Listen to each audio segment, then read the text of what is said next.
Bonjour, je m'appelle Olivier Léon, je suis directeur commercial de la société Hydroclean. Hydroclean est une société qui fabrique des nettoyeurs haute pression, des systèmes de brumisation et des remorques de lavage sur mesure.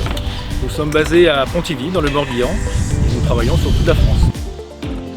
Tous les nettoyeurs haute pression sont montés dans l'usine ici, en Centre-Bretagne. Nous sommes dans la nouvelle usine depuis 6 ans et ici nous avons 23 collaborateurs du secteur qui travaillent au montage, au SAV et tout en partie administrative également. Nous sommes le fabricant du nettoyeur haute pression Batex. Batex est un nettoyeur qui a été étudié avec un cahier des charges spécifique pour le BTP. Donc nous sommes sur un châssis galvanisé avec des roues de diamètre 400 pour pouvoir se déplacer facilement sur les chantiers. On travaille en général avec un moteur GX 390, une pompe à vilebrequin, un réducteur de vitesse entre le moteur et la pompe. Ce réducteur de vitesse permet de faire tourner la pompe moins vite et donc d'avoir une intensité de travail plus importante.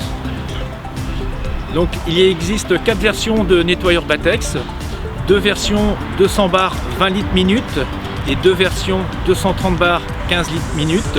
Il existe donc sur une version avec enrouleur et sans enrouleur.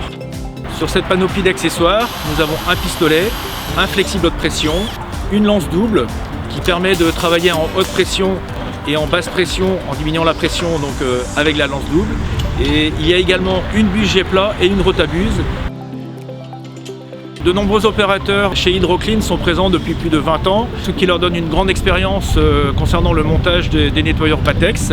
Ces monteurs-là donnent également un coup de main et apprennent au nouveau le montage de ces nettoyeurs. Il y a donc chez Hydroclean, il y a une transmission du savoir-faire entre les anciens et les nouveaux qui arrivent. Le débit que l'on propose, on a un 15 litres minute et un 20 litres minute. Donc en fonction de l'utilisation, on a un nettoyeur qui va plus taper, c'est-à-dire 230 bars minute, 230 bars, qui va plus taper avec une pression importante, et un nettoyeur à 200 bars 20 litres qui va permettre de plus pousser, plus que de taper le support sur lequel on lave. Le fait d'avoir un débit plus important permet de pousser. Il faut imaginer de pousser sur une terrasse un paquet de feuilles avec un verre d'eau ou un seau d'eau. Avec un verre d'eau, on va consommer beaucoup d'eau et on va peu pousser, tandis qu'avec un seau d'eau, on va faire l'effet chasse d'eau et donc on va pousser beaucoup plus de support à laver. Dans le montage d'un nettoyeur haute pression, chaque opérateur va faire du picking afin de récupérer tous les accessoires nécessaires au montage. Une fois que le montage de son nettoyeur est effectué, il va dans la zone d'essai. Dans la zone d'essai, il va régler la pression du nettoyeur au niveau du régulateur de pression. Tous les nettoyeurs sont utilisés chez nous avant départ. Et au niveau des nettoyeurs thermiques, il règle aussi la vitesse de rotation du moteur. Une fois que le nettoyeur a été essayé, il est emballé avec des accessoires et prêt pour le départ chez nos revendeurs.